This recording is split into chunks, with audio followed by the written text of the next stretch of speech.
下面请同学们用热烈的掌声欢迎班尼特·沃尔斯先生。Is it ready?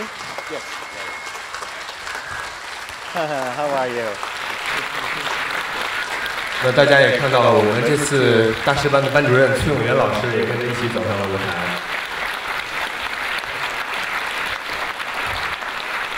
Thank you. How are you?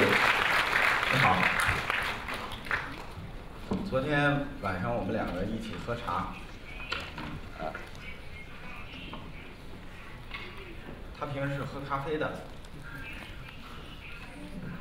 但是入乡随俗，他就跟我一起喝茶。他问我对他今天的讲课有什么建议啊？我说你先给我提个建议啊。他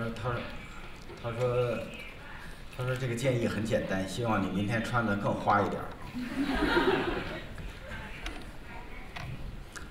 现在我把外衣脱掉了。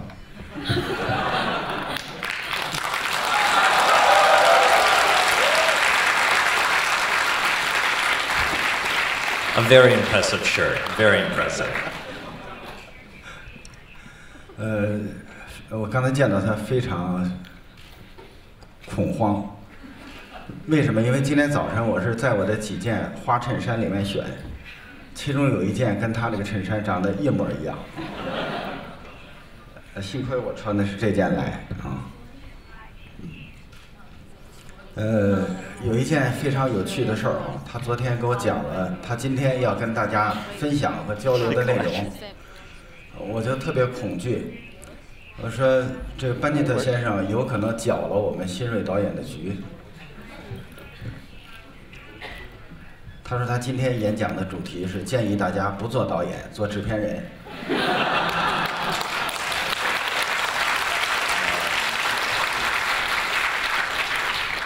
因为做制片人可以回避做导演最麻烦的一件事儿，就是你要跟那些讨厌的演员打交道。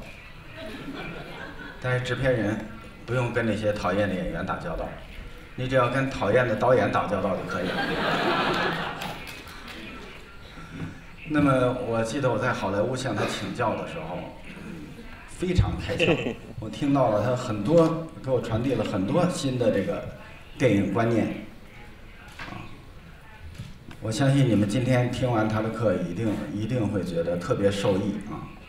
那么有一件喜讯，我想跟大家分享，跟在座的诸位和班尼克先生分享，就是中共中央召开了17届6中全会，主要内容就是讨论如何扩大和加强新锐导演计划的影响。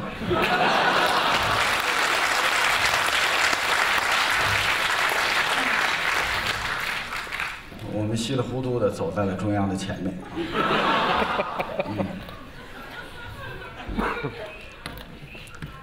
大家都知道，中国做一件事的时候，怎么样才能受到重视？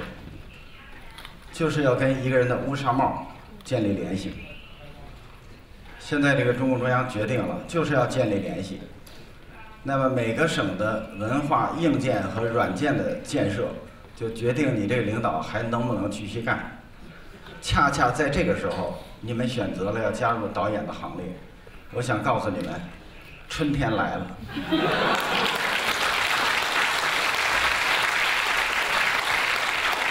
好，下面我们一起分享班尼克先生的心得，掌声欢迎他。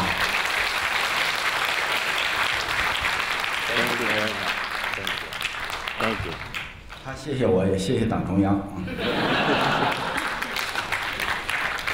Well, thank you very much, and very happy to be here. I think it's really important. So I'm going to go through just a couple things. I know that you've been having a lot of directors talk to you, and it's been very educational, inspirational. As you know, I'm a producer, so I'm going to talk from a different perspective, which is getting you ready to make a movie, and less about myself, because it's really more important what you learn instead of what I've been through. So a couple guidelines. First of all, there's our clock. We have 2 hours, and I have a lot of information to go through, so I'm going to talk very quickly. And it's important, if you don't understand, or if you think the translation is not correct, raise your hand, because I want to make sure you understand what I'm saying. If I talk too fast, let me know. But in terms of the clock, it's very much what filmmaking is all about, because once you start shooting, it's all about what you make of your time and how effective and how professional you are. The other guideline is I want to ask a lot more questions instead of talking. So I'm going to be talking, just asking the questions with the directors that have the blazers on. If the question isn't appropriate or it's a bad question, I'm going to move on to the next one so everybody can ask as many questions as possible. And those are the guidelines. What am I going to go through? I'm going to talk about what is cinema, what is Chinese cinema today, the context of what you are in right now in terms of a director in China right now, which I think is important, as well as how important development, pre-production, and the craft of filmmaking is, because that's where the work is done, and that's where a film either makes it or is bad. So, first of all, what is cinema? Cinema, you know, it's telling stories, and I think it's important. Audiences go for stories, and they want to share the common experience in a movie theater with a group of people, and it's sort of like when a group of people are laughing at a joke, it's more funny when it's a group of people instead of being alone. And I think that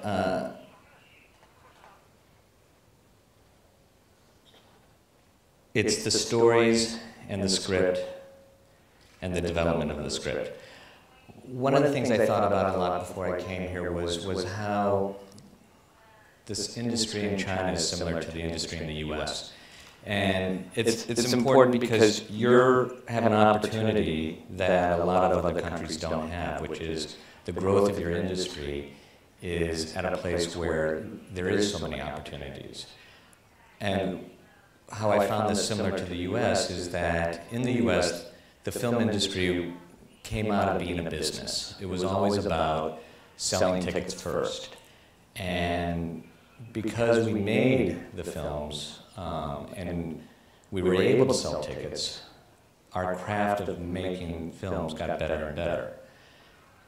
People talk about production value, and from the very beginning, and I guess it's about 100 years now that the US has been making movies, and it was always about business. And that's where I think the China film industry is as well, because right now you have more movie theaters open every day, and people are going out and buying tickets and going to the movies, which in turn puts the demand on films. So the opportunity you have now is very unique compared to other countries. In other countries similar to, say, Europe, Korea, Japan, film was always part of sort of culture and art. It was never about being a business. Selling tickets was second. So it's sort of important to know that what you have today is very unique and similar to the US. So I believe that the China film industry can go in the direction of the US and become very, large and successful. Why I say that is because of the opportunities you have now, and you just don't see that in other countries where so many films are being made a year and so many films are being released in a month. So that's the context of it. What I wanted then to go through is what sort of makes a good film. And development is the first, if you take the four parts of it, it's development, pre-production, production, and post-production. Development is writing the script. And that is something that you need to take the time to do because it's the cheapest part of the process where you really take the time to write the ideas and write the stories. It's important to realize you need to trust your instincts because if a story doesn't feel authentic, an audience is going to know that. And it's not to say that a lot of times you think of trying to write a film that will appeal to your investors, appeal to your audience, but if the story doesn't speak to you and there's something in it where you don't connect with, then it's not going to resonate with an audience. And I guess it's broken down two things. It's not to say that you can't do a film in a certain genre, say a mystery or a romantic comedy. I mean, these are all genres that people want to see. But then the story within that is where you can connect and build something that feels authentic to you. Because what is filmmaking is an apprenticeship field where every experience that you have in your life, you will use as a director. Everything you go through, everything you learn, you can apply that when you're directing. And the first time you go through the process of directing, it's tough because the creative process is new, it's foreign, the pressure is high, and you're trying to make clear decisions. So it's also important to know that the more you do it, the better you get. And that's something that is very, I think, rare from other businesses where it is very much an apprenticeship field. And you need to sort of apply that when you're doing your stories. So if you find that, investors want a certain type of genre, it's fine to do that, but then the story you build within needs to be something that feels authentic and genuine to the audience.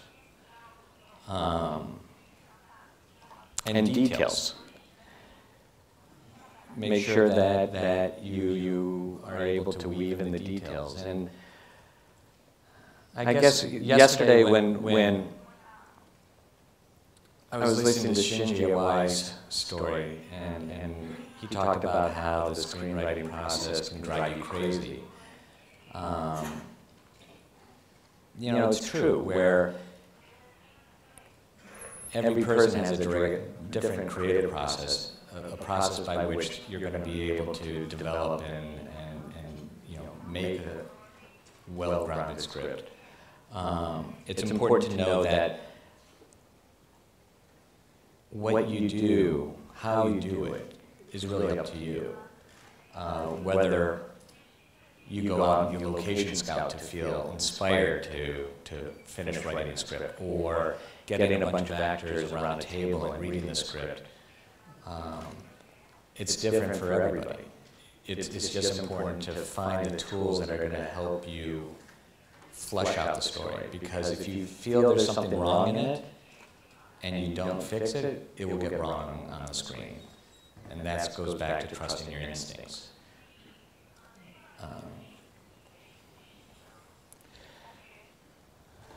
Do you guys have any questions about that? Do you want to ask any questions about the development part, the script? I'm going to stay with the directors. Anybody? Yes.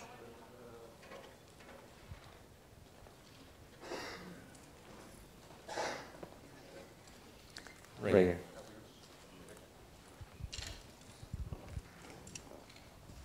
When you see a script and you feel something wrong, there's something wrong in it, do you go on fixing it, or do you just give it up and go to another one? as a producer? Well, no, you don't. You don't. I think. Let me ask this question: how many people are writing of the directors here? How many people are writing a script for the first time? Okay, so just a handful. The people that haven't or have written a script. Do you remember if you were going to compare your first script compared to the script you've done after that? Did you still like your first script, or was it flawed? Meaning, the first time you do it, I think, is always pretty hard, and it can be flawed because it's a new process. So you don't want to give it up. You just want to go through and be ready to strip it down if you have to, or just take out the parts that don't work. It's just that don't let it go. You want to be able to really make sure that it is well. And it's a foreign process because the one thing that in China, the script writing process is relatively new. From what I understand is that it's been more of a treatment, and writing scripts is still new, so it's important just to keep doing it. And one way is to read other scripts to just see what works and doesn't work. Anybody else have questions with that? Right. 哎，你好，沃尔斯先生，我想问您一个问题，就是如果当您读到一个好剧本的时候，您会不会考虑这个剧本到底是属于哪种类型，或者说您会不会从某个类型的方面去考虑怎么操作这个剧本，直到您最后要想到这个类型本身会影响这个剧本的结构？谢谢。I don't think the genre doesn't influence me. I think that is secondary to the story. What's important is you need to go out making a good film first, because if you make a good film, then the audience will come. So if people with the financing are pushing certain genres, don't necessarily do that. Go with a script that you're happy with. And I think the audience will follow, because it goes back to the craft of filmmaking. And if you focus on the story you have and making that as good as possible, people will come. If you chase a genre, and you see this repeatedly in Hollywood, where one film is successful, and then you see 6 others, and those 6 others are not as good as the first one. And you see it at times where, they call them sleeper hits. A very good example that just happened is a film that got released in August called The Help. The Help was a book and set in the 1950s in the South, and it was a story between 2 women, an African American and a white. It was made very, very inexpensively and released in August, which is when you do not do stories like this. And it went on to make $180 million. And people could not figure out why, it actually worked. And really what it was is that the craft, the film was made very beautifully, the performances were great, and it went against the expectations of what the business, would say. So the genre is more of a sales tool for selling a movie and getting the audience in. And that's helpful for you as a director, because then you'll get the financing and you'll get your film made. But in the end, it isn't the genre, it's the story and the script. And it's important to focus on that. So I hope that answers your question.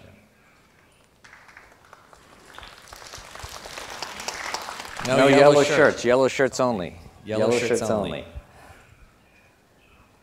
Right here.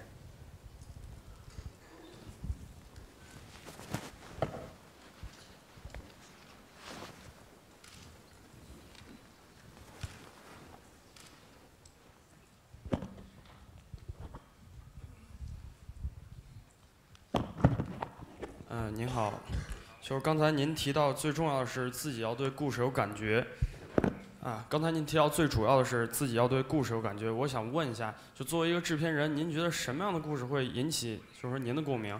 毕竟我觉得每个人成长经历不一样，然后有些故事可以打动一部分人，有些故事不能打动人。作为一个制片人，您是如何选择这些就是说故事，让它来更容易适应市场的需求？单纯就是商业电影这块儿。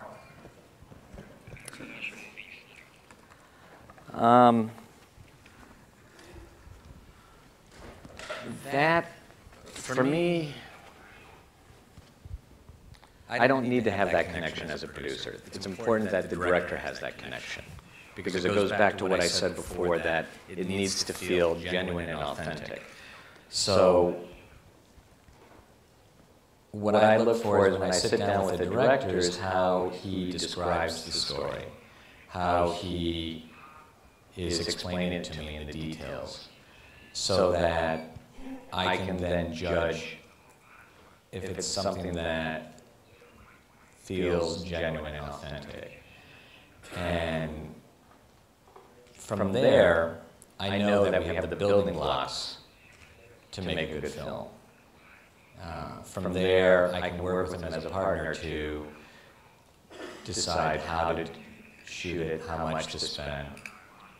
And then I think, to your question about marketing, I think marketing comes after you shoot the movie, and you see what you have from the actual filming. And the things that work better than other things become things that you work on and promote the film. So I think it's really, for me, it's how I react to the director when he's telling me the story. Any other?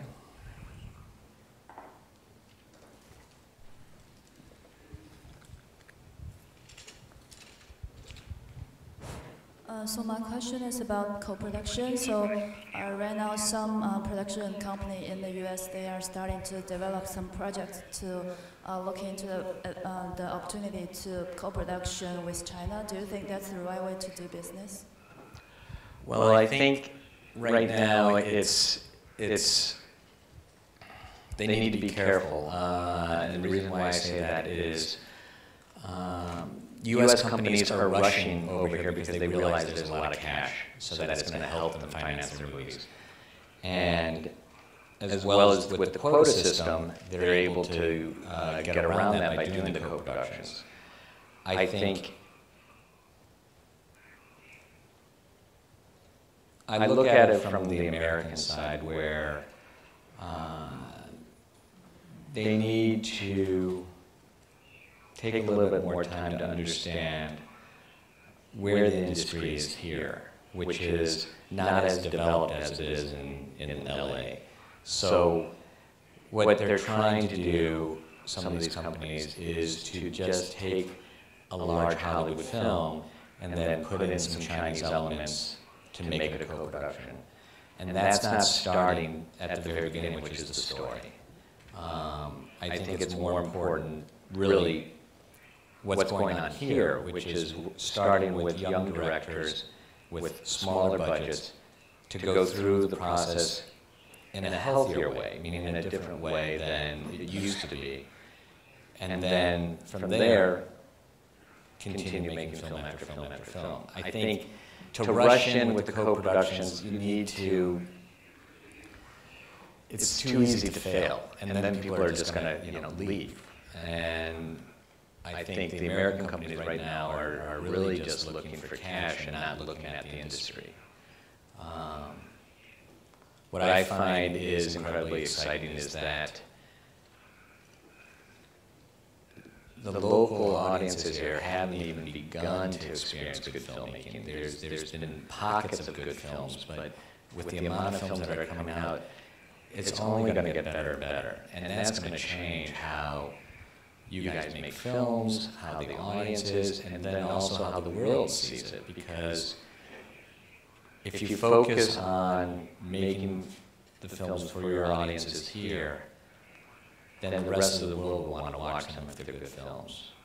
And don't focus on trying to make films for outside China, because I think that's not going to feel authentic. So, I hope that answered your question. Yes. Oh, wait, you asked one already. The other person.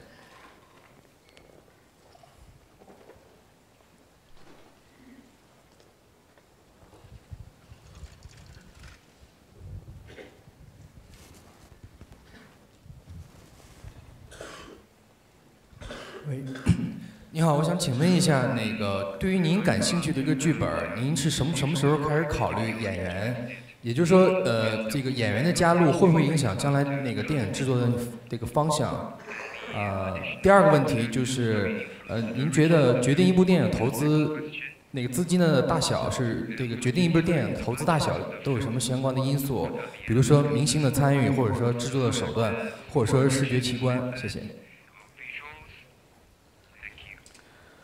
Well, that's two. Okay, that's two questions. One is the casting process, and then one is the other one is the budget.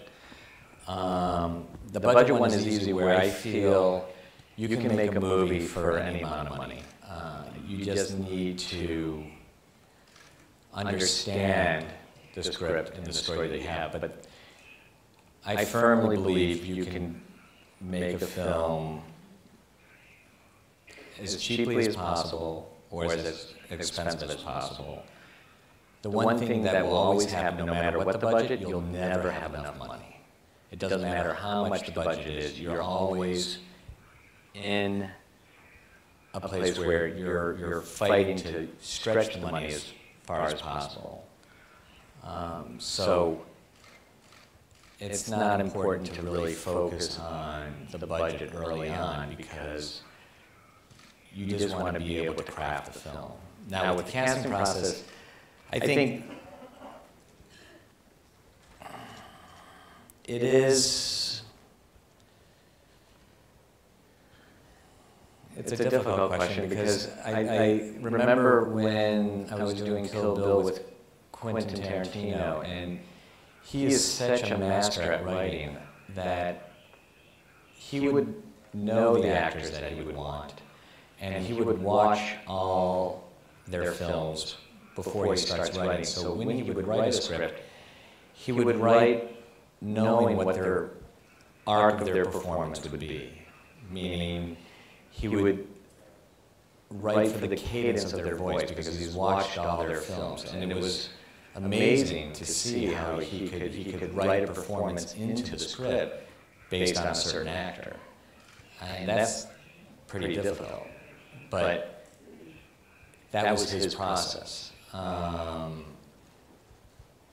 think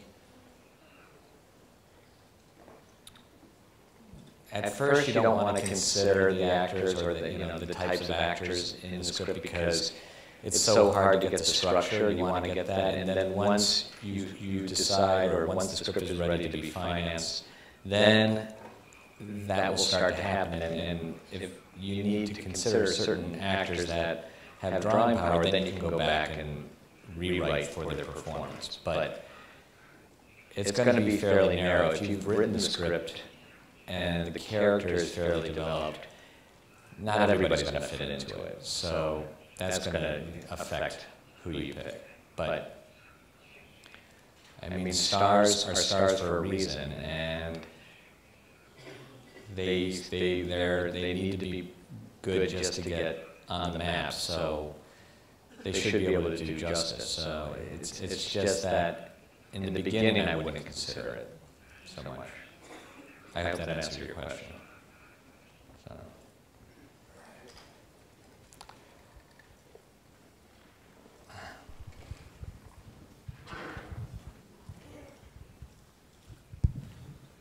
Thank you. The question I want to ask is, how do you balance the value of a film as a commercial product and as an artwork? Or you make a film just for one of this Thank you. No, I don't think. Well, let me put it this way. In the American film industry, we could never make just an artistic film because it would never get distribution. It needs to have a business element to it so that there's a way to recoup the investment into it. So I think it's always balancing the artistic and the business. And you need to, it comes down to the budget that you're willing to accept. The larger the budget, the less artistic freedom as a director you're going to have. So many directors decide to work in lower budget areas because they have more creative freedom. A director like this is Alexander Payne, who did Sideways. If you look at the types of movies he does, they're consistently smaller, character-driven films with lower budgets where he's allowed to have more creative freedom. If you take a look, so the larger the budget, the more you need to consider how the film is going to make its money back, and that is going to affect your creative choices. I think it goes back to what I said earlier. In other countries, I think films are made purely as art, but they are financed and supported differently.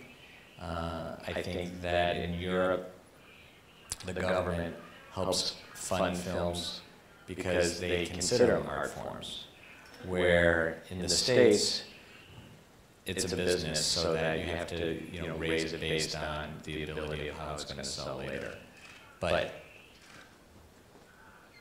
if you craft a film and you make a film that is good,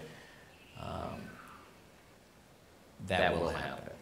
So I hope that answers your question. Thank you. Yeah. I mean, this goes back to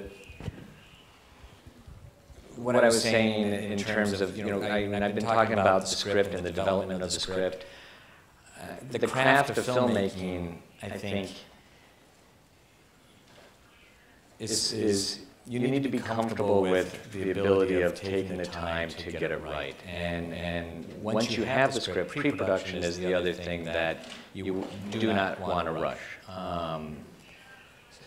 How you choose your locations, how you rehearse with your actors. You want to work all those things out before you start shooting, because when the day starts in production, at some point the day is going to end, and you're going to end up with 15, 20 shots. Because what is a film? A film is one shot on top of another shot, and you try to convince the audience that it's a story. So there's no replacement to picking up the camera and doing one shot, making sure you like it, and then going on to another shot. And that's the building blocks of a film. The more shots you have, the better you can tell the story.